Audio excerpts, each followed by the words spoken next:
അക്ഷരമുറ്റത്തെ കുരുന്നുകളുടെ വിസ്മയം എടക്കാനം LP സ്കൂളിൽ മൊഴിക്കിലുക്കം പ്രകാശനം ചെയ്തു. വിദ്യാലയമുറ്റത്തെ കുരുന്നുകളുടെ സർഗരചനകൾ കോർത്തിണക്കി തയ്യാറാക്കിയ കയ്യെഴുത്തു മാസിക എടക്കാനം LP സ്കൂൾ പഠനോത്സവത്തിൽ വേറിട്ട കാഴ്ചയായി. 1ാം ക്ലാസ്സിലെ കൊച്ചുകൂട്ടുകാർ തങ്ങളുടെ വിരൽത്തുമ്പാൽ വിരിയിച്ച മൊഴിക്കിലുക്കം എന്ന മാസിക കുട്ടികളുടെ ആത്മാർത്ഥതയുടെയും മികവിന്റെയും നേർസാക്ഷ്യമായി മാറി. PTA പ്രസിഡന്റ് ജിതേഷിന്റെ അധ്യക്ഷതയിൽ നടന്ന പഠനോത്സവം വാർഡ് കൗൺസിലർ ധനിഷ ഉദ്ഘാടനം ചെയ്തു. കുട്ടികളുടെ സർഗശേഷിയെ പ്രോത്സാഹിപ്പിക്കുന്ന ഇത്തരം പ്രവർത്തനങ്ങൾ മാതൃകാപരമാണെന്ന് അവർ അഭിപ്രായപ്പെട്ടു. 1ാം തരത്തിലെ കൊച്ചു പ്രതിഭകളുടെ കയ്യെഴുത്തു മാസികയായ മൊഴിക്കിലുക്കം BPC നിഷാന്ത് മാസ്റ്റർ ഉദ്ഘാടനം ചെയ്തു.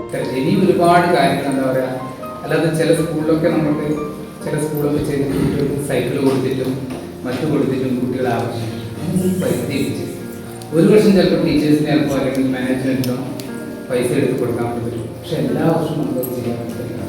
നേരെ മറിച്ച് ISR പറയുന്നൊരു കാര്യമാണ്, നമ്മുടെ സ്കൂളിന്റെ മികവ് കണ്ടിട്ട് കുട്ടികൾ എന്ത് വേണം, കുട്ടികൾ നമ്മുടെ സ്കൂളിലേക്ക് രക്ഷിതാക്കൾ പറയണം.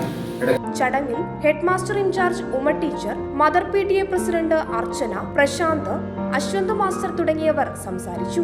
തങ്ങളുടെ കുരുന്നു വിചാരങ്ങളെ മനോഹരമായ വരികളായും ചിത്രങ്ങളായും മാറ്റിയ 1ാം ക്ലാസ്സുകാരെ പരിപാടിയിൽ പങ്കെടുത്തവർ അഭിനന്ദിച്ചു. പരിപാടിക്കു ശേഷം 1ാം ക്ലാസ് മുതൽ 5ാം ക്ലാസ് വരെയുള്ള കുട്ടികളുടെ വിവിധ പരിപാടികൾ നടന്നു.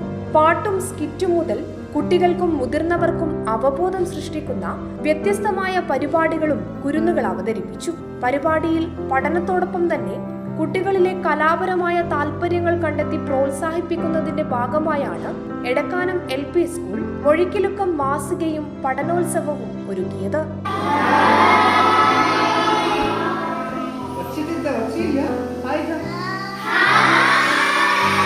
Prime vision